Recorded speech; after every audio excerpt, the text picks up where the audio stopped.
Trate o outro como o outro quer ser tratado e não você. Não adianta eu ter uma ideia e não saber me comunicar. E eu aprendo muito com você, porque eu leio seus artigos, seus conteúdos. Eu acho que não tem luxo maior que esse, que é um luxo de paz de espírito. Só quem já teve a paz de espírito roubada em algum momento sabe do que eu tô falando.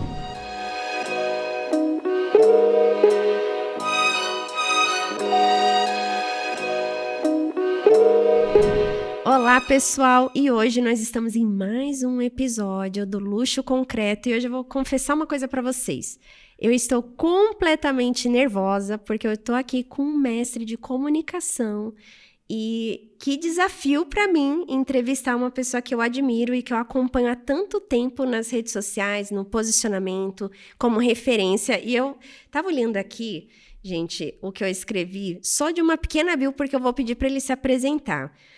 A presença nas ideias, na escuta, na coerência. Eu recebo hoje quem construiu uma autoridade de forma intencional, consistente e inspiradora. Mark Tawil. Gente, não Mark.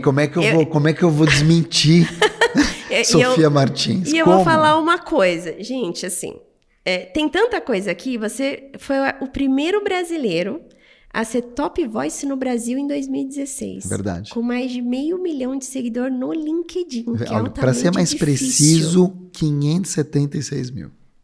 570. Quase 600. Não, colunista da Exame, palestra nas principais feiras, nas principais palestras aqui de São Paulo, do mundo. Marca, eu quero que você se apresente, porque assim, que responsabilidade a minha. Eu entendo de construir prédio, mas de comunicação eu quero aprender com você. Mas tudo edifica, né? Então, primeiro, obrigado. Sou amigo da Sofia, que é a coisa mais importante.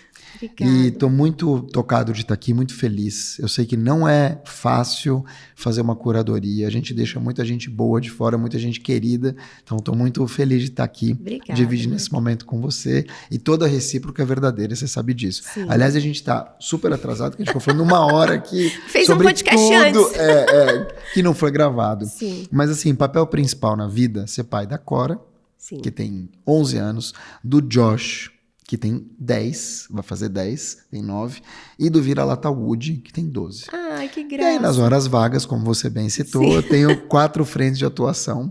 A primeira delas como educador. Então, hoje eu tenho 230 mil alunos, 175 mil só no LinkedIn, comprovados, tá? Não é papo de pescador.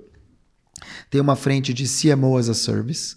Então, eu atendo como se fosse uma agência, mas concentrada em mim, quer dizer, em mim e na IA, né? Sim, somos uma dupla, e a gente faz esse trabalho.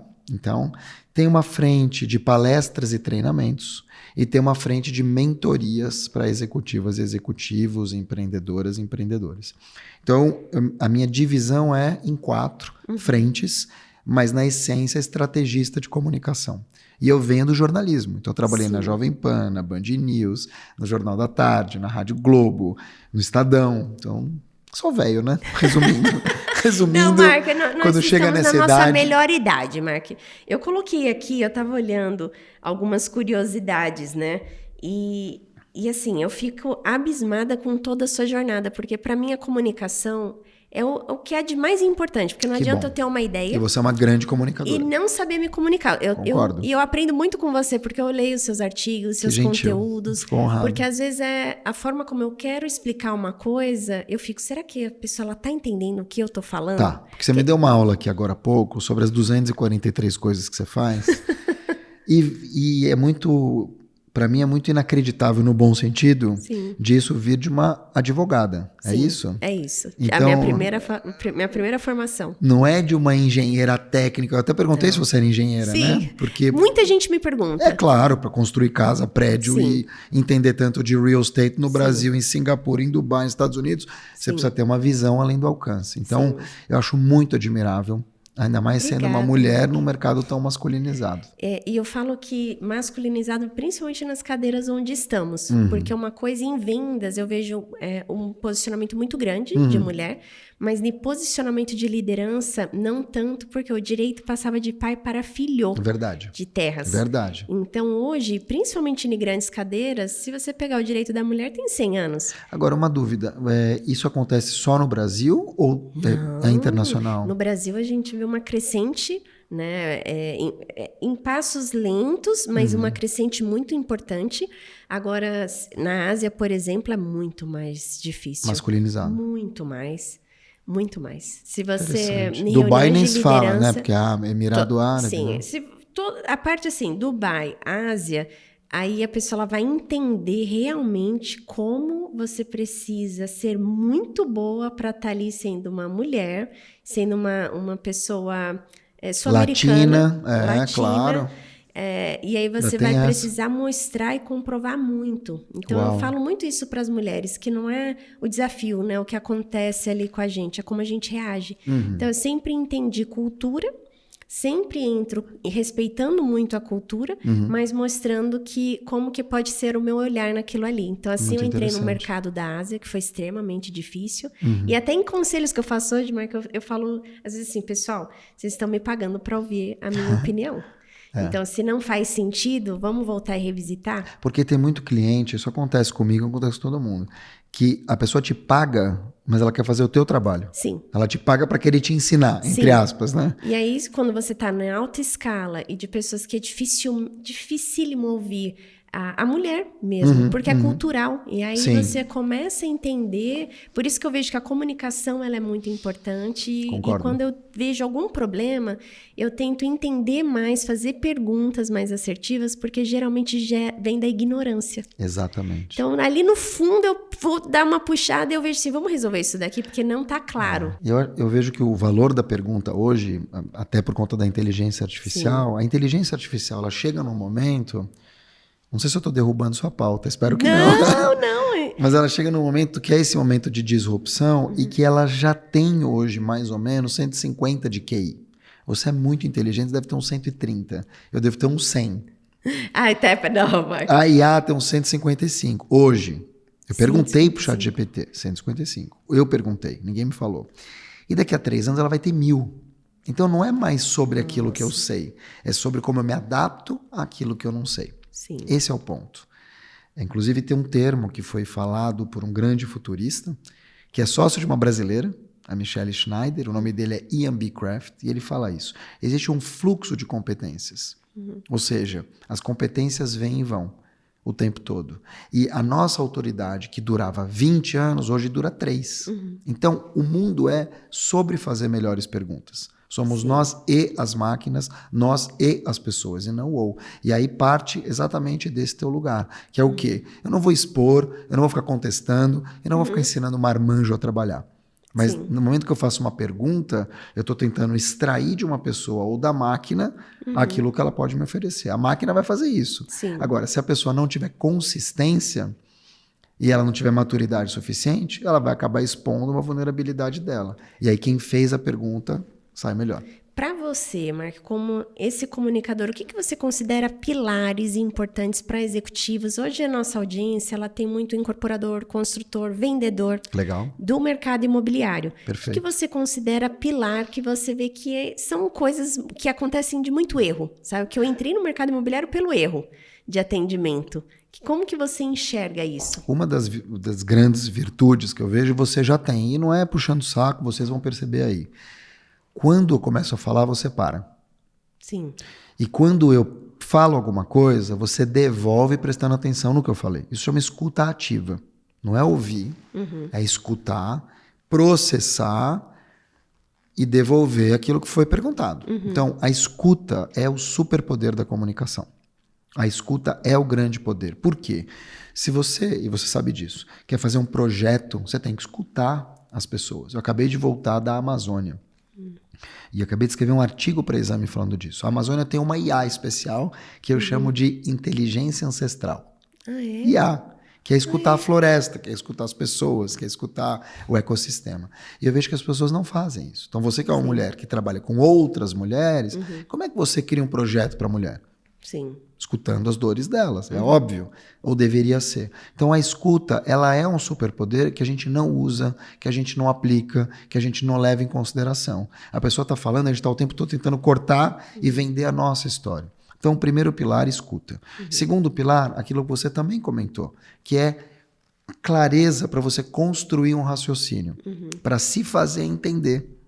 Né? Algumas profissões, e você é advogada, você sabe, as pessoas não fazem questão de se fazer entender. Não. Elas querem falar bonito para impressionar outros advogados, ou outros médicos, ou outros arquitetos. Mas, na verdade, o trabalho quanto mais mastigado eu tiver, mais entendimento os outros vão ter de mim. Um grande caso, Dr. Drauzio Varela. Sim. Um super médico que mastiga tudo, te entrega de bandeja para você entender de A a Z. Então, as pessoas que conseguem fazer isso, as pessoas que têm essa clareza de que no outro lado não está necessariamente um especialista, conseguem montar com clareza, com estrutura e trazer essas pessoas para perto. Ela cria pertencimento, porque ela está dizendo o seguinte, olha, eu estou te enxergando, eu te respeito. Então, no jornalismo, a gente tem uma regra. Se a minha avó ou minha tia entenderam o que eu falei, então a notícia foi certa. Precisa estar mastigado nesse nível. Por isso que quando você, por exemplo, está no rádio e você escuta que teve um terreno equivalente a 40 campos de futebol, não é à toa. Porque você falar 22 alqueires, ninguém vai fazer conta. Sim. A pessoa vai fazer conta, ela já perdeu o raciocínio. Então você tem que trazer uma imagem, uma alusão que a pessoa fala, eu sei do que você está falando. Sei o tamanho. Exato. Não sei o que lá, o tamanho de um carro.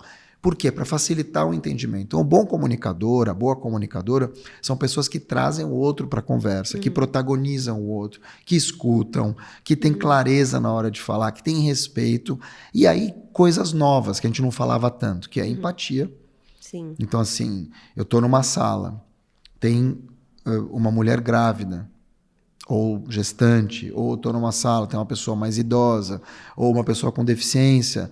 Sabe assim, os comentários que se faz, o jeito que se traz, a forma como você traz esse respeito, tudo conta, tudo é comunicação na minha visão. Isso, a comunicação sendo bem clara, a pessoa ela aumenta a performance e, consequentemente, para ela que trabalha em venda, que tudo se torna venda, tem um resultado positivo. Claro, porque imagina o seguinte, eu tenho uma equipe de vendas, a equipe de vendas me entende, eu não tenho 2 trabalhos. Sim. Se eu falo as coisas pela metade, as pessoas entendem pela metade. E pior, eu posso falar uma coisa e não ser claro e a pessoa entende outra. Tem uma frase, inclusive, horrível que diz o seguinte, comunicação não é o que eu falo, é o que o outro entende. E isso é horrível, porque se eu falo para você, nossa, cabelo bonito, e você entende que é um assédio, eu tô ferrado, não é você. Então eu tenho que tomar cuidado na maneira como me comunico. É responsabilidade do emissor fazer com que o receptor entenda o que está acontecendo. Porque senão você pode ter grandes problemas, entendeu? Sim. E nisso que você faz de treinamento para venda, você vê esses erros... Porque eu reparo, eu formei um time de vendas grande com a maior velocidade de vendas da cidade de São Paulo. Você não quer me formar, não? Eu quero a sua formação. A vender assim? Só que o que eu percebi, as pessoas de vendas, o corretor fala muito e ouve pouco. Tanto que hoje você vê, eu desconheço um curso de escutativa porque acho que ninguém ia querer fazer. Eu tenho um maravilhoso, chama Thomas Brieux. Thomas Brieux é um francês aqui no Brasil. Ele que me ensinou tudo que eu sei de escuta. Aliás, faz isso como corte que vai dar certo. Ele é um cara espetacular e ele faz um curso chamado Escutatória, que é um curso único. É único, porque eu nunca... Porque assim, as pessoas elas querem falar bem, mas elas não estão preocupadas em ouvir o outro. E quem fala não escuta. Então, se eu sentar aqui com você e ficar falando o tempo todo, você vai saber muito de mim, mas eu vou saber nada de você. Sim. E o vendedor, ele comete exatamente esse erro. Ele está o tempo todo ali falando e tentando empurrar, e tentando convencer, e tentando falar, quando na verdade, se ele escutar... É muito mais fácil ele escutar o cliente quer, processar e devolver uma coisa customizada do jeitinho que o cliente quer, do que ficar tentando empurrar. Sim. Então, esse é um erro muito grande de não escutar e não conhecer, portanto. Não escutar e não respeitar, porque, na verdade, o cliente tem um desejo e não ele. O cliente quer isso, vai ficar empurrando o que o cara não quer. Sim. Você vira para mim e fala assim, Mark, eu queria muito um blazer de linho, e eu tô aqui e falo, putz, Sofia, olha essa jaqueta de couro, que incrível. Então, mas eu queria linho, mas então, essa jaqueta de couro aqui, ó, tá vendo? Não queima. Assim, é isso que a gente faz sem perceber. Então, esse é um ponto. Tem um segundo ponto que a gente também não percebe, mais 2, na verdade. O primeiro deles é geracional. O corretor lida com muita gente, o vendedor lida com muita gente de idades diferentes. Só que você é uma mulher de 25, quantos anos você tem? Eu vou fazer 41. 41. Então você é de uma geração, vamos chamar assim, de Y, vamos dizer assim, Sim. nascida entre 80 e 90. 84. 84. O Y, ele tem um tipo de linguagem que o millennial e que o Gen Z não tem. Você vai falar com uma pessoa de 20, ela gosta de emoji, mas ela detesta áudio. Ela gosta de meme, mas ela não gosta de ligação. E você é uma pessoa que já funciona com telefonema. Eu mais que você. Sou da geração X. Quando a gente percebe isso, eu acho que a gente afunila para aquilo que eu vou falar, que é o terceiro e último ponto, que é o mais importante. Personalização.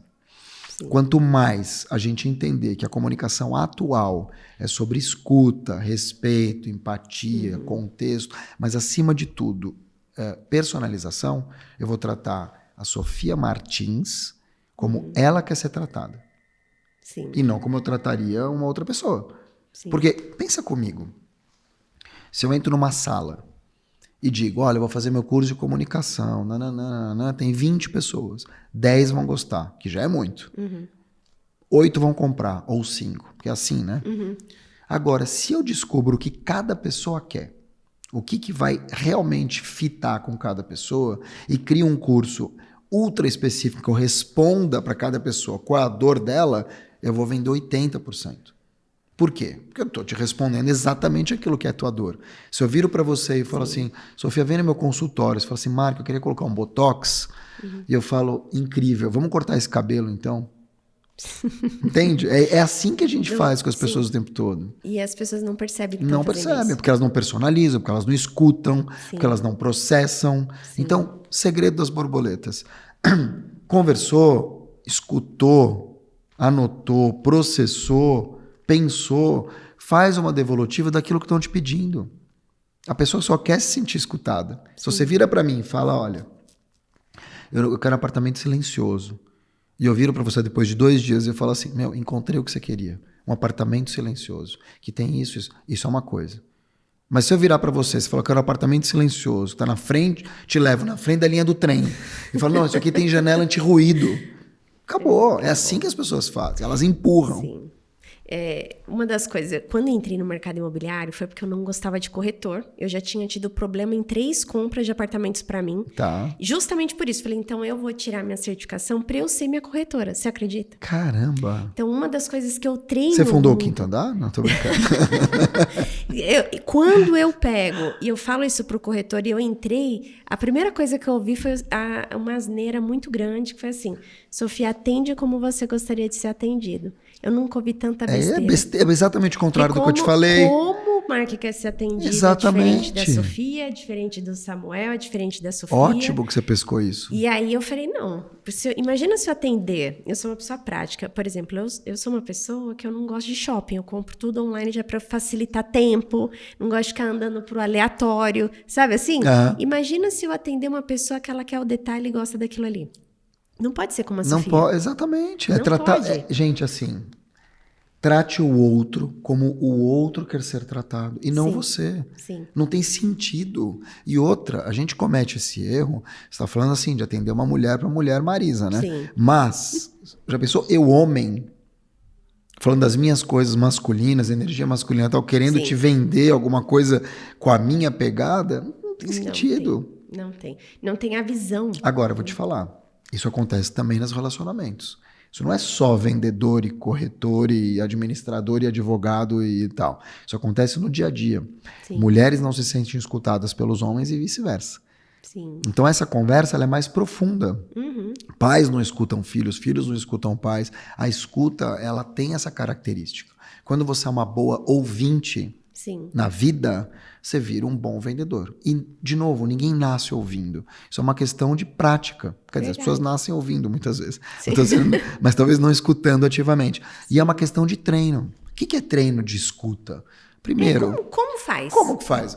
Primeira coisa, presença. Eu tô aqui com você, eu tô do lado de fora estão as minhas preocupações, do lado de fora tá o carro que eu vou pegar para sair de Alphaville para São Paulo, do lado de fora tem mais 3 eventos hoje de isso, aquilo, entrevista. Tenho coisa para pensar e me preocupar, ainda bem. Mas neste momento, eu estou 100% aqui. E por quê? Porque senão é muito fácil. Você começa a conversar comigo, o jantar, e se eu for para academia mais tarde, será que ela está gostando do meu cabelo? Será que minha testa está brilhando? É muito fácil você ser invadido por pensamentos que a gente chama de intrusivos e eles roubarem a tua atenção. E aí acabou. Uma vez que rouba Bebê Reborn, Marisa Maiô, todo mundo te leva, né? Bitcoin do dia, tarifaço. Sim. Então você se deixa levar. O ponto é presença, a primeira coisa na minha visão. É difícil ser presente. Sim. Muito difícil. Sim. Mas é um treino também. Sim. Você não precisa ser presente 48 horas por dia. Se eu tiver com você 40 minutos da nossa entrevista de 1 hora presente, porra, já é um mundo. Sim. Então, presença. Depois, atenção ao outro. E aí a atenção não é ele falar ou ela falar e eu ficar aqui, bom, agora que eu vou responder, já que ela tá falando isso, deixa eu achar uma frase bonita e tal. Não é isso. É realmente escutar. É realmente assim, a pessoa fala e quando eu escuto, eu posso virar para você e falar assim, engraçado, Sofia, você falou de shopping, né? Essa história que você falou do teu direcionamento, de ser uma pessoa prática. Porra, te escutei, acabou. O que você vai pensar quando você está falando com um estranho sobre isso? Fala, nossa, a pessoa realmente prestou atenção. Sim. Ou pior, às vezes você esquece. Onde que eu estava mesmo? A pessoa, você estava falando disso. Sim, nossa, aí fala, você estava prestando atenção. A atenção. pessoa está prestando atenção. E a gente não percebe. Então, Sim. o ponto é, se você não tem esse tempo de parar 5 minutos no elevador com a pessoa, tudo bem, me perdoa, deixa eu só resolver isso aqui, já falo com você. Ou, Sofia, eu tenho 1 minuto que eu vou resolver outra coisa. 1 minuto presente. Sim. 1 minuto presente. Já Senão, não. Senão, não precisa, concorda? Sim. Entre estar com você, com essa cara de paisagem, pensando em 1000 coisas, cara de badejo, né? Assim, 1000 coisas e não prestar atenção. E você falar, não é? Aí eu, Não, fala de novo. Fala de novo. O que você estava falando mesmo? Uma outra coisa que eu aprendi com o Tomás Brieux, super interessante. Não fale com quem não te escuta. Não fale com quem não te escuta. Que é um erro muito comum. A pessoa tá ali, ó. Você tá falando, vai falando comigo. Oi, Mark, e tal. Tô te ouvindo. Aí eu paro. Aí eu vai falando e para. Falando e para, deixa eu falar assim, nossa, que bom que você está aqui no Luxo Concreto, Mark. Me fala um pouco mais de você. Você é formado em jornalismo, você começou na Jovem Pan. Aí você para. Fala. Não, tô te falando, quando você para, você tá falando comigo e eu não tô prestando atenção, se você para, a pessoa não aguenta o silêncio. Ela, não, pode falar. Aí você fala, não, termina, eu já falo. É uma tática. Por quê? Porque não dá para fazer 2 coisas. Só a mulher consegue, o homem não fazer 2 coisas ao mesmo tempo. Isso daí, mesmo que tem muitos estudos e tal, que a mulher ela tem o comportamento, eu falo para as mulheres, Mark, não cair nessa armadilha. Eu faço muitas coisas, mas eu faço uma coisa bem feita de cada vez. Eu já cometi muito esse erro porque eu vou te falar uma experiência que eu tive. Eu estive em Singapura ano passado e geralmente eu faço conselho... Deve ser maravilhoso, né? Você joga lixo no chão, não? Não, nossa, nem lá. A Ásia é uma coisa assim, uma educação... Não, depende. Já me falaram que a China não é Singapura, né? Mas se você for em alguns lugares ricos... Japão é extremamente limpo e educação, silêncio está no cruzamento ali. Mesmo? Não sabia disso. As pessoas nem se esbarram. É uma educação absurda. Mas uma coisa que eu me senti muito especial de uma experiência... eu estava lá com 9 executivos, altos executivos da empresa, e eles ficaram 5 dias comigo, das 9 da manhã às 6 da tarde. Executivos, eu estou falando com um salário médio de $300 mil por mês. Uau, só para você entender. Por mês? Por mês. Não são executivos, né? São pessoas de decisão da empresa. Tá. E as empresas são muito grandes. Tá. Só que eu tô falando isso para você entender que as pessoas têm coisa muito importante para fazer. Sim. Do que tá ali ouvindo a Sofia num treinamento. Depende. Não, olha só, colocando na cabeça aqui das pessoas isso. E aí eu fui lá fazer o treinamento, aquela uma semana. Em nenhum momento o celular deles estavam na mesa, de nenhum. Nem na mesa? Nem na mesa. Uau. Isso é um respeito profundo. Profundo. E realmente, a pessoa anotava, voltava. No último dia, porque sério, assim, né? eu fiz uma pergunta para eu falei, olha, fazendo a consideração, eu falei, gente, uma coisa que vocês me fizeram me sentir muito especial, que foi realmente vocês prestaram atenção em todos esses dias, tantas horas intensas, e a gente sabe que a pessoa voa, né? Não presta atenção. Tudo bem. E um deles falou, Sofia, cada vez que você olha o celular, a sua mente, para voltar no assunto que você estava falando, são 15 minutos. É verdade. Ele falou, então... E você sabe quanto é a média de pegar no celular por dia no Brasil? Quanto? 160 vezes. 160? 160 vezes. Pode fazer, coloca aí um aplicativo de pick-up, que são esses, você vai ver 160 vezes. Eu cheguei a pegar 190. Porque não é só falar. É falar, é olhar a hora, é não sei o que lá, Sim. É um negócio, não, é procurar um Google. Eu me senti, e aí eu falo muito isso, depois dessa experiência, no passado, tá? Eu falei, gente, eu mudei. É mesmo, que legal. Porque às vezes a gente não percebe o que você pode fazer pro outro estar bem. Claro. Então eu falei, não fica imagina, são pessoas executivas de gabarito alto e que elas tinham muita coisa para resolver. Você falou, uma coisa bem feita de cada vez. Várias coisas acontecendo, você vai cair produtividade e alta performance. Eu concordo. E aí, isso é uma verdade. Então quando eu falo assim, a mulher ela consegue fazer, não cai nessa armadilha. Eu concordo. Porque o ser humano tem as suas deficiências e a gente precisa entender isso. Ninguém é um super-homem. Então, calma, eu tô aqui com o Marco, tô gravando isso daqui. Quando eu acabar aqui, eu vou olhar e vou responder. Sim, e também é engraçado... Com presença. Nessa coluna que eu escrevi para exame a respeito do marketing amazônico, e como é importante regionalizar as coisas, eu falava justamente sobre isso que você está citando agora, que é esse compasso de tempo. Sim. Que a floresta e as pessoas da floresta, que a gente fala floresta, sim, mas não é, né? É a cidade. Mas as pessoas da floresta amazônica têm 9 estados de floresta. Chama Amazônia Legal. Então não é só o estado do Amazonas, tem 9 estados. E eles têm um outro compasso. É outra velocidade de conversa, é outra aceleração, é outro tempo de maturidade para alguma coisa. É muito interessante o que você falou, muito interessante. Eu fui diretora de área de expansão de banco. E sabe o que eu falo, assim, que de todas as minhas graduações, sabe qual que para mim é que faz mais diferença no dia a dia? Não. Essa moradia em cada estado que eu tive. Eu já morei em Rio Grande do Sul, já morei na Bahia, já morei em Minas, já morei em Goiânia, já morei 2 meses em Manaus. Não acredito, que legal. E a diferença de você saber ouvir e entender comportamento me fez uma pessoa mais coerente nas relações, sabe? Que às vezes você entende que o outro lado é diferente. Eu estava te comentando antes da nossa câmera ligada sobre a comunidade de futuristas que eu participo, que é a Movers, criada pela Mônica Magalhães. Eu achei incrível isso. Incrível. E a Mônica, ela tem uma coisa muito interessante, que ela acabou de voltar da Ásia. E ela voltou da Ásia e ela fez Japão e China, nessa ordem. E ela falou uma coisa muito interessante. Eu tinha ido na comunidade dela, que na época era Disruptivos, agora Movers, para o SXSW, 2025. E lá no SXSW, ela já tinha levantado a lebre que era um festival que falava de muita coisa, mas deixava a Ásia de fora. Talvez para os Estados Unidos. Quando ela voltou da Ásia, o que ela falou? Que você não conhece o mundo se você não foi para a Ásia ainda. Sim, não, e é completamente... Eu fiz um curso no Japão sobre compactos, fiquei lá 2 semanas, e quando eu cheguei lá, eu tinha me inscrito, né? E aí cheguei, eram 10 alunos, fomos pra rua e entramos numa loja de sapato. Nesse momento, Marco, eu falei assim, meu Deus, eu mandei mensagem pro meu marido, me inscrevi para um curso que eu tô entrando numa loja de sapato e eu jurava que era de real estate, de compacto. O que eu tô fazendo numa loja de sapato? E meu marido riu. E entrei na loja de sapato. Aí, alguém tava procurando sapato? Ninguém. Aí o professor falou, alguém quer comprar sapato? Ninguém. Obrigada. Levantamos e atravessamos a rua e entramos em outra loja de sapato. Sentamos, veio as atendentes, tirou nossos sapatos, fez uma massagem no pé e perguntou, alguém quer comprar um chinelo que vocês vão dar muito? Todo mundo comprou.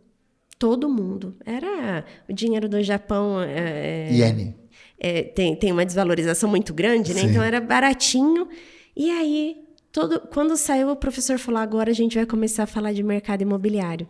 porque ninguém aqui estava procurando um sapato. Todo mundo recebeu uma massagem sem custo, você ficou na dívida de retribuir. Genial. E como que eu ia apresentar para vocês uma fila de 1 ano de espera de um apartamento de 9 metros quadrados se você não entende o que o outro precisa primeiro? Nossa, que genial. E aí... Que é uma política meio reversa, né? Totalmente. Aí você consegue entender que a localização, ali o toque, a parte de que você economiza da sua vida, que às vezes é 30, 40 dias na distância de locomoção. Olha, a gente não percebe isso. Por né? ano, isso. Então você entende outras coisas para fazer sentido. E eu falo, quanto custa uma massagem no pé, numa loja de sapato? Zero. Zero? Zero. Não, porque e ela assim, fez ali 5 é interessante minutos. como ele construiu isso na sua cabeça, Sim. né? Que interessante. E aí a comunicação, quando eu falo, de você fazer o outro se sentir. Aí tem várias técnicas japonesas de venda, realmente. Muito essa interessante. parte de você fazer algo inconscientemente, você ter uma dívida com o outro. Então você vai olhando e construindo isso.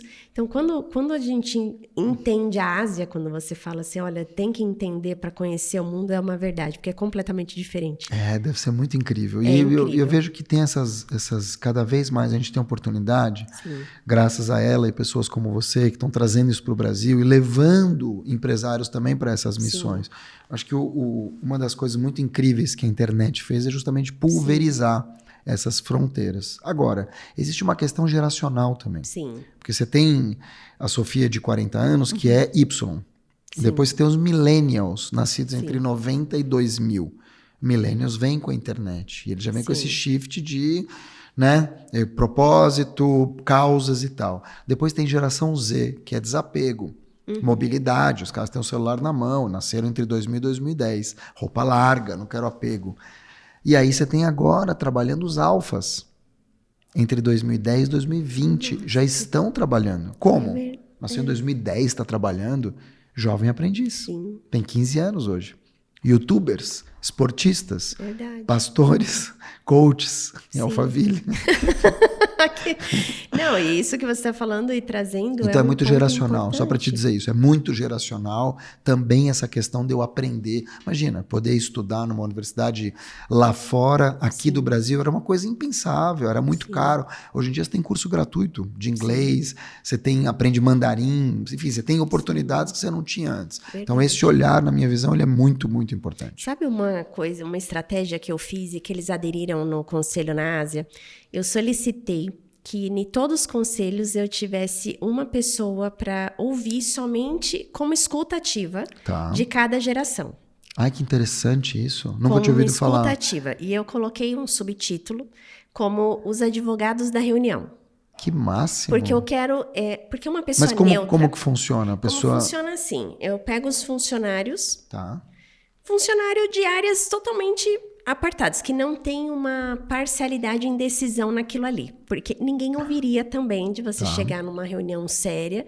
Às vezes o funcionário ele vai ter um receio de dar a opinião dele. Sim, claro. Sobre aquilo ali, porque envolve outras coisas, envolve várias questões. Só que quando você pega uma pessoa neutra, por exemplo, eu estou falando da área financeira, eu pego uma pessoa de marketing, um estagiário de marketing, que é geração alfa, que está lá menor aprendiz. Eu pego um desse, eu pego uma de cada geração, são 6. Que máximo. Até o mais velho.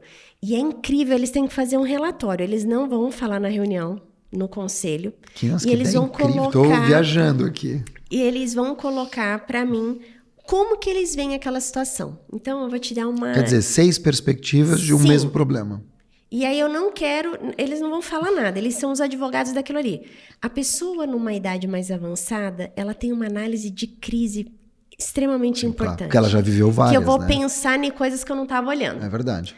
Uma pessoa mais nova, ela arrisca mais. E eu também preciso daquilo ali com É aquele verdade. cuidado. Ela é mais ousada, né? E ele falou, isso daqui tá muito conservador, a gente pode isso aqui, porque já tem lugares fazendo assim, com umas ideias que a gente não tem, eu não tenho 20 anos, eu não tô olhando. Exatamente. E isso foi tão rico, Mark. E aí eu trago para você a comunicação. Me passa depois isso para usar em palestra, Claro. porque eu uso Isso foi um método desenvolvido por mim, Me passa. por eu respeitar a parte de geração. Me passa. Eu tenho E você sabe que a gente teve um aumento de 18% em produtividade dos nossos conselhos resumidos em números. Me passa esse slide, vou te dizer. O meu próximo TEDx, que é dia 22 de agosto, ele fala sobre diálogo intergeracional. Justamente isso. A gente está pela primeira vez com 7 gerações no mercado de trabalho. Tem a geração silenciosa, lá no Japão deve ter um monte, nascidos entre 28 e 45, Sim. são octo- e nonagenários. Você tem baby boomers, Luiz Helena Trajano, Sim. geração X, geração Y, Sim. millennial, Gen Z e alpha, 7 gerações. E o ponto é, não existe um diálogo para todas elas, existe uma escuta. Sim. E depois uma adaptabilidade.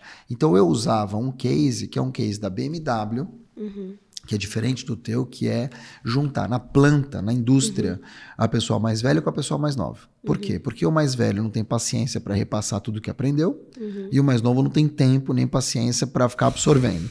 Juntando os dois, começaram a sair coisas criativas. Mas eu nunca tinha escutado. Não é o único, eu que desenvolvi. Nunca tinha escutado um negócio desse. Porque... Então, para mim, é muito mais legal dar um exemplo brasileiro Sim. do que dar um exemplo alemão. Porque eu coloquei isso Espetacular. numa empresa Adorei. asiática de performance, mas que é importante o seu olhar. Claro. Então, e eu acho que você tem toda a razão, porque e quando dá a gente liberdade fala... para a pessoa colocar sobre isso, entende? Isso que é o ponto importante.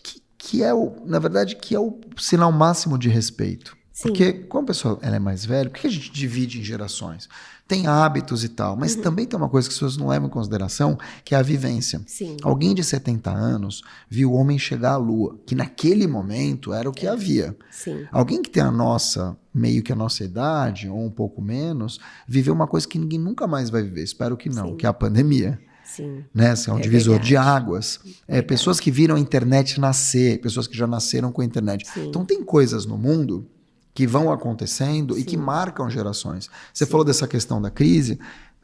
Pergunta para os seus pais, Sim. e eu também mais velho que você, quantas crises econômicas o Brasil não sofreu. Só que eu me lembro, teve Plano Bresser, Plano Cruzado, Plano Collor. Sarney, Collor, depois a entrada do real, Sim. aí a crise de 2008. Sim. Sabe assim, Muita do subprime, você tem muita coisa. Então, quanto no Brasil, a gente costuma brincar o seguinte, você mede a maturidade da pessoa pela quantidade de crises que ela já testemunhou, Verdade. entendeu?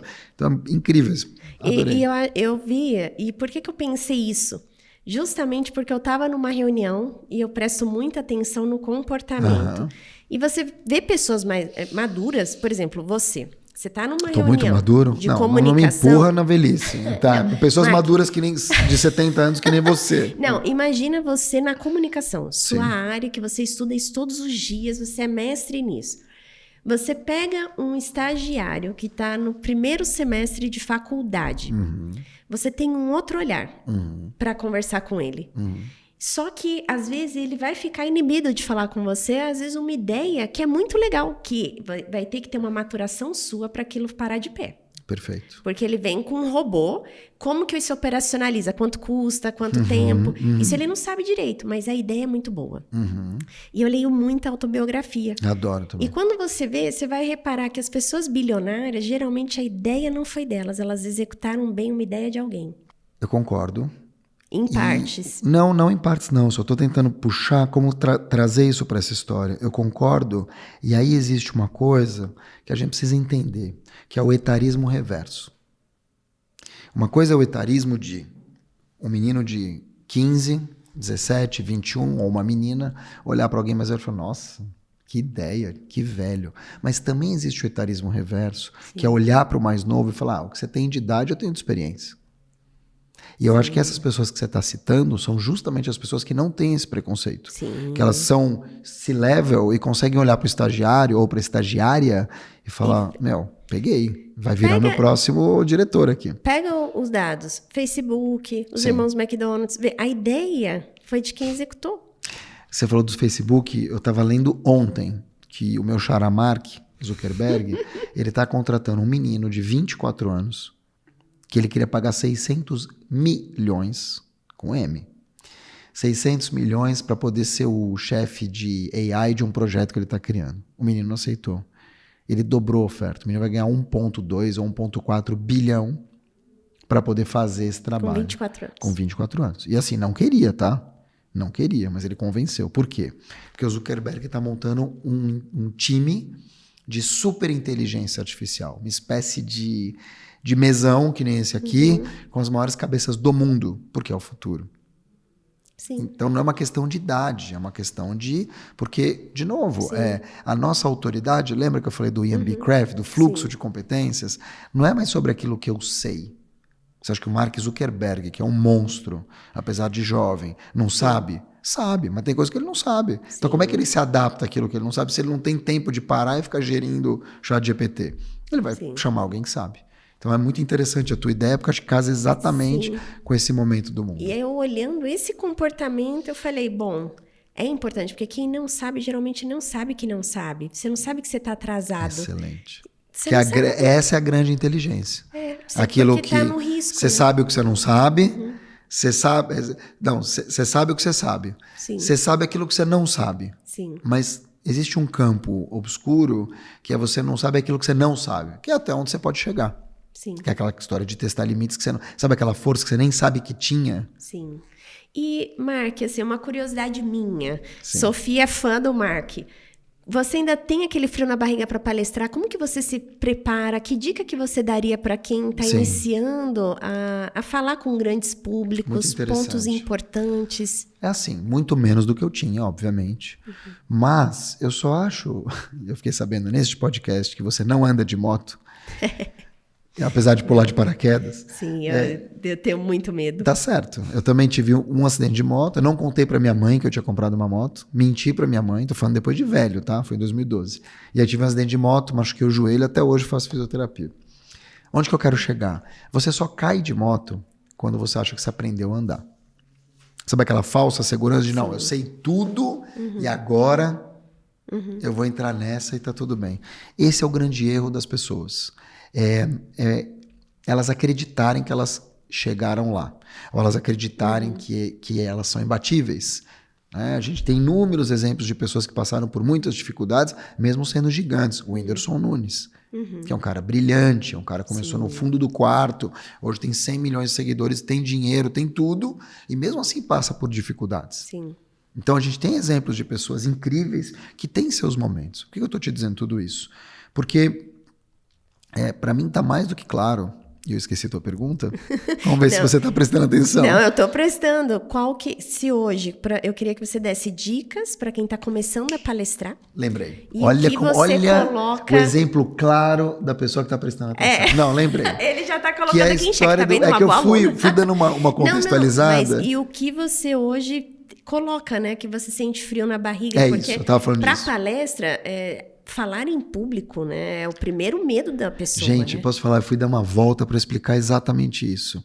Que você só cai de moto quando você acha que você aprendeu a andar. Sim. Então, quando você sobe num palco, certeza que eu vou me dar bem, que não sei o que lá, e nananã, existem vários erros que você pode cometer. Não só o erro de dar um branco, de esqueci... Você não se preparou o suficiente, ou talvez você não tenha um jogo de cintura, ou até assim um jogo com a plateia. Como você pode ter questões de outras ordens, uma dor de barriga, literalmente. Eu não tive, mas você pode ter. Você pode, além do esquecimento, você pode cometer um erro que eu cometi, quando eu fiz uma palestra para 3.000 pessoas em Campinas, que eu montei uma palestra inteira sobre uma linha meio pessoal, era lovers e haters. E na plateia tinha uma turma que queria ouvir falar sobre comunicação B2B. Eu não prestei atenção, eram 3.000 pessoas. Eu não prestei atenção no tema da redação. E eu levei, era antes da pandemia. E eu levei uma história que era legal, mas não para aquele público. Então, estudar quem é o teu público. Qual é a expectativa dessas pessoas. Isso é o básico. Quem está do outro lado?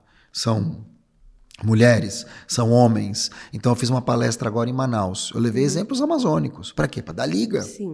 Para regionalizar a conversa. Né? São advogados, são arquitetos, são real estate. Se for real estate, eu vou chegar com exemplos de advogados, não tem sentido. Então, quem está do outro lado? Segundo ponto, que dor que eu resolvo? O que essas pessoas estão esperando de mim, ou da minha conversa, ou do meu treinamento, ou da minha mentoria, que eu vou resolver? É para isso que elas estão lá, né? Elas não estão lá por minha causa, que eu sou lindo. Elas estão lá para resolver um problema delas. Então, vamos preencher essa expectativa. E aí, claro, trazer os diferenciais. Então, quando eu me preparo para o palco, eu tento, ou preparo alguém, eu tento primeiro quebrar a primeira objeção, que é a de todo mundo, que é o medo do julgamento. Depois que você treina muito isso com você mesmo, o medo do julgamento passa a ser mais secundário, porque aí você entende a segunda parte dessa história, que é a minha preocupação não é com a plateia só, minha preocupação é com a mensagem. Sim. O que eu vou passar de mensagem? Qual é a transformação que eu quero gerar? Isso é muito mais importante do que eu olhar para o público, ver duas pessoas que não gostaram de mim, ou que sacaram o celular, e eu falar, não gostou, e começar a maquinar uma história e me perder, ou entrar no público no palco muito soberbo, muito seguro, fazendo piadas e escorregar uma piada machista. Pode acontecer. Sim. Fazer um comentário LGBT-fóbico, mesmo que brincando sem querer, ou escorregar na gordofobia, porque você está tão seguro que você acha que você está na mesa do bar, muitas vezes, e pode escorregar numa piada que você faria lá fora. Pode acontecer com as pessoas como um todo, pode acontecer comigo, de fazer um comentário desconfortável. Sim. Eu me policio. Então, o que eu faço? A hora que eu vou para o palco, eu tenho clara qual que é a minha missão, qual a transformação que eu quero gerar, quem são as pessoas, o que eu vou precisar falar, um pouco do tempo que eu vou falar para não também me estender muito, construir slides ou uma história que tenha começo, meio e fim, e uso muito inteligência artificial hoje. Toda vez que eu preparo qualquer conversa, aqui não porque é diferente, mas quando eu preparo um talk, um pitch, uma apresentação, eu preparo esse material, eu jogo no chat GPT e peço uma nota. Falo, que nota que você dá? Justifique. 8.3. Pontos Olha, bons. Eu vou fazer isso com as minhas. Tem que fazer. Ó, o que pode melhorar? E aí eu vou toreando. Faço isso com texto, faço isso com apresentações, faço isso com post muitas vezes. Por quê? Porque existe um olhar da máquina que hoje é muito mais malicioso, no bom sentido, Que é de importante. pegar ali as nuances e falar, pô, isso aqui faltou. Às vezes coisas bobas. O teu slide 23 está com muito texto. Aqui, entre um tema e outro, faltou uma frase de conexão, uma passagem de bastão. Ficou um corte abrupto. Então veja que interessante, a gente pode usar e deve usar as coisas para melhorarem. Que legal. Hoje, antes de subir aqui, um amigo meu me mandou uma coisa que ele mandou para a chefia dele. Um diagnóstico que ele fez e tal. Me mandou. A primeira coisa que eu fiz, eu li inteligência artificial. Expliquei primeiro. Fiz aquela coisa que você fez, que é a questão de reversa. Primeiro eu perguntei e falei, olha, o que de um diagnóstico que a gente manda para alguém numa situação XXX, o que não pode faltar? Ele vai me dizer, ó, não pode faltar isso, isso, isso. Analise isso aqui então. E ele falou, olha, foi bom, mas faltou estratégia, faltou isso, faltou isso. E aí depois que ele monta isso, eu falo, olha, então aplique. Então me mostre onde que eu posso mexer. Você dá o contexto para a máquina, você diz o que não pode faltar. Me cria um prompt, então, daquilo que não pode faltar. Não pode faltar isso. Certo, agora eu estou te colocando o meu texto. Pá. E aí depois ele fala assim, então arrume. Pá. É assim que funciona. Não tem segredo, é mecânica, é treino. E falar em público é a mesma coisa. Claro que tem dias que a gente está mais triste, com a cabeça mais avoada. Tem dias que a gente perdeu alguém que a gente ama. Tem dias que a gente está mais eufórico. Pode acontecer, tudo pode acontecer. Mas quanto mais você treina, mais fácil é. Até porque muitas das falas que a gente tem são repetitivas. Estou te contando várias histórias aqui que eu nunca contei, mas meia dúzia eu já contei. Sim, então você tem uma base ali de, putz, frases que os públicos não viram. Eu fico vendo, tem alguns conferencistas, né, palestrantes que cobram o olho da cara. Estou falando de 170 mil, 250 mil. Tem. Eu não estou dizendo olho da cara, olho da minha cara, no caso. Não, tem gente que paga, mas sim, é um valor alto. Sim. Eu não sei a tua hora mulher quanto custa, mas eu não acho que é 170 mil. Não, ainda não. Ainda não. Mas a gente chega lá. Vamos chegar. O ponto é super alto.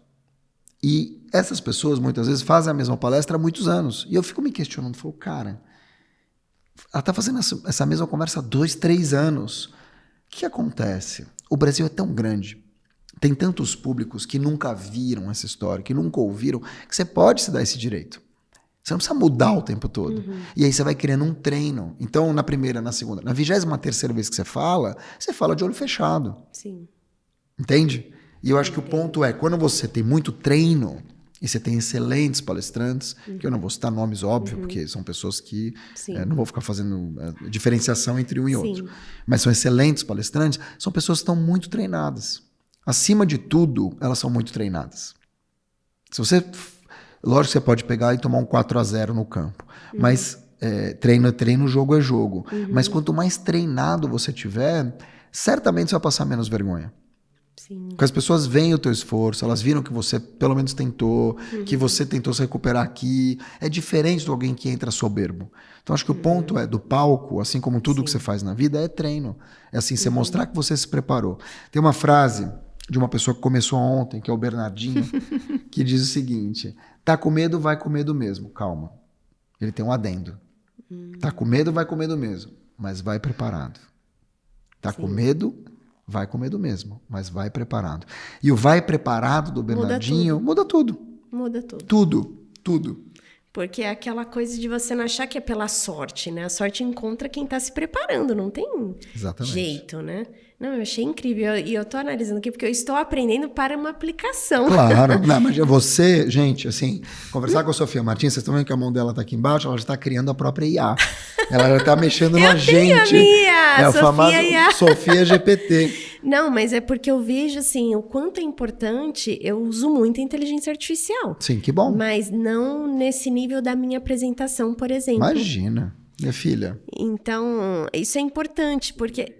E eu realmente, as minhas apresentações, elas são únicas para aquela plateia. Eu uso, às vezes, um slide, outro de um vídeo, outro que eu ilustro, mas eu tento entender realmente quem é o público. Vou te dar mais uma sugestão, que eu faço muito. Toda palestra, todo talk, ele é precedido de um briefing. Sim. Que muitas vezes é uma conversa. Sim. Eu gravo essa conversa. Eu gravo com autorização. Sim. Mas eu gravo essa conversa. E depois, a partir dessa conversa, vamos lá, a gente vai fazer aqui um bate-papo. E você quer que eu palestre para os seus corretores. Sim. Eu vou gravar essa conversa. E vou falar, Sofia, com base no que a gente conversou, o roteiro que eu fiz é esse. É quase impossível você não gostar. Porque 70% do briefing foi você que passou. Eu só discuti. Então eu vou te devolver aquilo que você me disse em outras palavras. É isso. Então a minha construção, ela é muito mais fiel. Não é uma coisa que eu tirei da minha cabeça, ou que eu estou aqui com você 1 hora anotando, que eu vou anotar 30%. E 70% vão ter voado. Não, é 100% analisado. Desses 100% analisados, eu vou trazer para você, claro que com a minha inteligência natural, sim. mas eu vou trazer para você muito do que você me pediu. Vai ser muito difícil. Vai pontuar, né? E com máquina. É muito difícil você vai falar, pô, mas eu não falei isso. Não, você falou isso. Tá gravado e mais, tá analisado por um robô. Sim. E isso não acontece. É impossível a pessoa não falar isso. Porque ela falou isso. E não tô aqui para desmentir, nem para peitar. Tô aqui para dizer o seguinte, o que eu tô te oferecendo em termos de palestra, de talk, de artigo, de qualquer coisa, é muito fiel àquilo que saiu do teu coração e da tua boca. É muito mais fácil. Interessante. É muito mais fácil. Quer me contratar? É muito mais fácil. Eu quero. É tão interessante. E aí fica muito assertivo. Então, todas as minhas mentorias, 1 para 1, todas as minhas palestras, treinamentos, às vezes textos que eu faço, eles são muito, muito focados nisso. Em usar o tom de voz da Sofia, usar as palavras que ela usa, usar o jeito... Porque, de novo, se eu vou falar para os teus corretores, claro que você quer a minha presença, a minha inteligência, mas eu quero conectar. Sim. Não adianta eu vir aqui falar que nem eu fazer uma venda de prateleira. Ai, Mark, olha, eu realmente quero sim, para a vida, porque a comunicação ela é extremamente importante e temos que marcar outras conversas, porque já passamos aqui no horário. Já passamos? Mas eu faço, já. Ai, que pena. Para você não brigar comigo. Mas eu faço uma pergunta, Mark, final, que é o que é luxo para o Mark? Nossa, luxo? Luxo de verdade, sem demagogia. Tem vários luxos, né? Sim. Acho que o primeiro deles é o luxo óbvio, de poder ser quem você é na vida. E ser respeitado por isso, e ser escutado por isso. Então, ser quem você é na vida, não ter esse, vou usar uma palavra aqui, rabo preso, e ter o respeito das pessoas sendo quem você é com defeitos e virtudes, elas gostarem de você por quem você é, e não pelo teu cartão, pela tua cadeira, pelo teu... eu acho que é o maior luxo de todos. Por isso que eu tô aqui. Sim. Aqui sentam pessoas de... né, uma miríade assim, de coisas. E eu tô sentado aqui no mesmo nível, recebendo o mesmo respeito, o mesmo olho no olho. Isso para mim é o luxo total. Que é ser escutado, não pela minha carteira, ou pelas coisas, ou pelas construções, mas por quem eu sou. Isso para mim, então, eu te agradeço. E aí você tem os outros luxos que para mim também são muito importantes. O primeiro deles é a convivência com a família. Não tem luxo maior do que você se dar esse luxo de ter um núcleo familiar legal. Você falou da sua mãe aqui, você falou do seu marido aqui.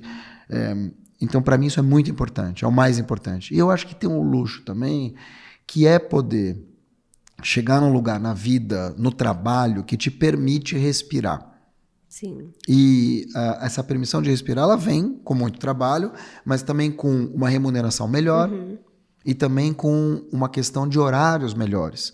Eu me permiti estar aqui num dia de semana, durante 3 horas, poder bater um papo com você, vir de São Paulo para Alphaville, a gente tomar um café. Isso é super luxo.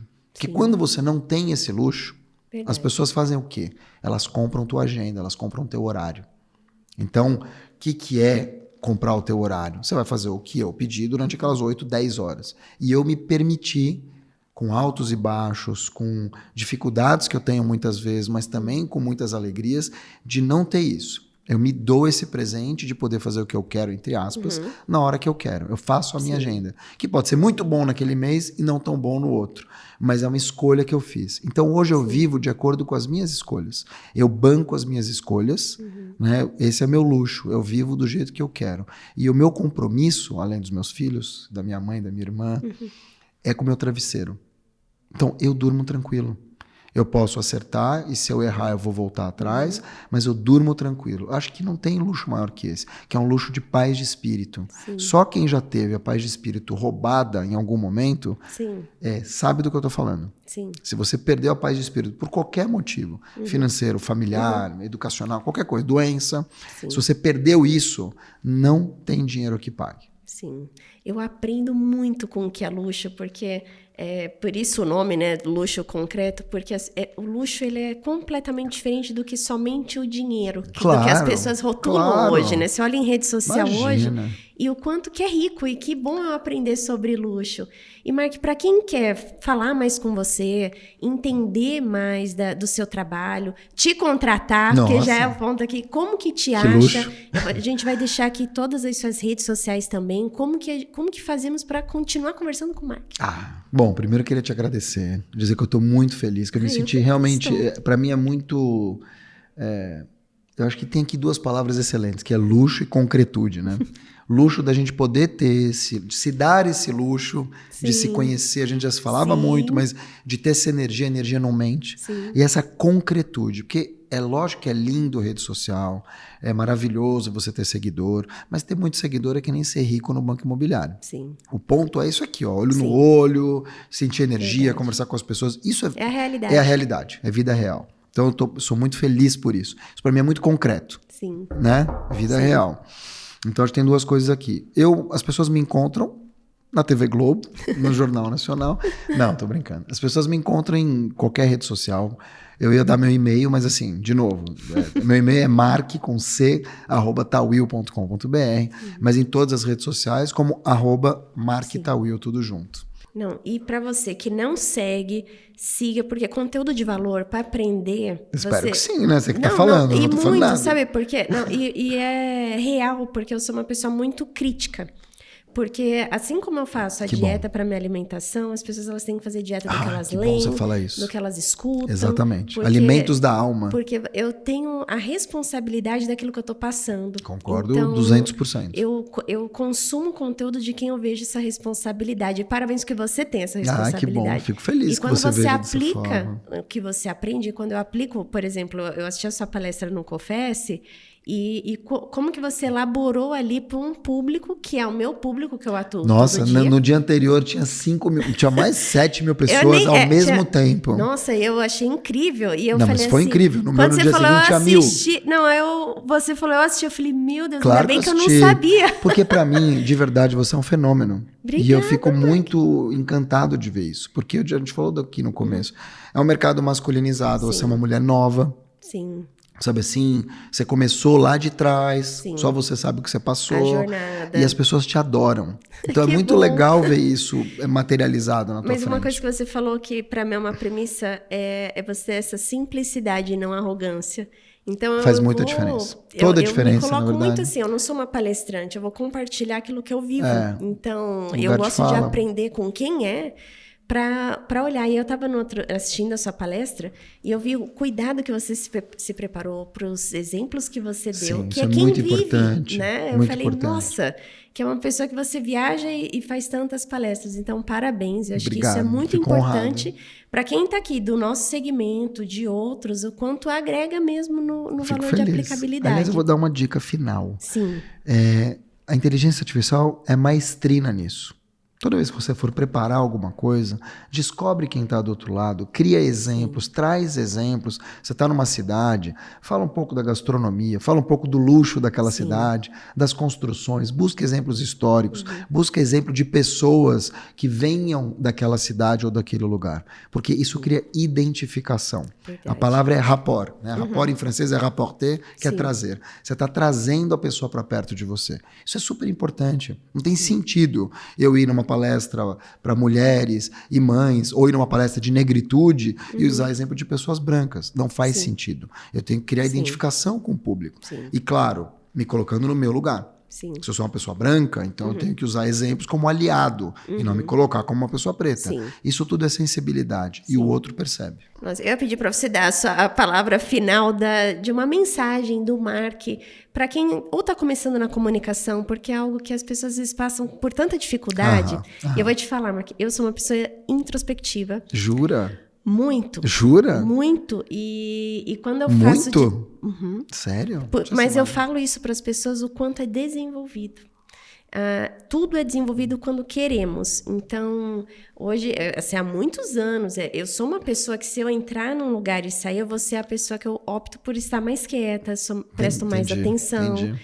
Mas eu desenvolvi, porque eu preciso fazer algo. Imagina, para mim estar aqui entrevistando o Mark, eu tive que fazer muito treino de vida, né? Para eu estar para mim, o meu mundo é um escritório, planilha e análise. Isso para mim é meu mundo. Isso eu posso ficar 10, 15 horas concentrada nisso, que eu tô feliz. Isso daqui é o desafio. E eu gosto de me desafiar para isso, para aprender. Parabéns. Então, eu queria que você desse uma mensagem para essas pessoas que olham, né? E eu gosto de falar isso para a pessoa entender que eu não estou aqui hoje, que eu me coloco ao risco para eu desenvolver e como eu cresço com isso. Interessante. Eu vou então usar a tua frase, porque é uma frase que eu uso muito.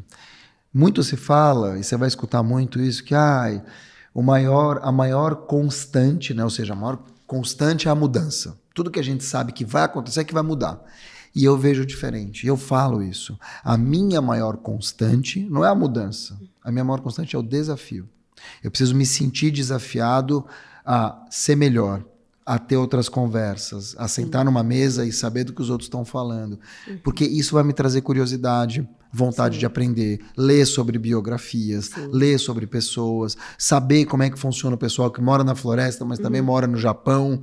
É essa curiosidade que vai te fazer furar as bolhas e sentar nas mesas. Ninguém mais quer conversar com gente que não é interessante.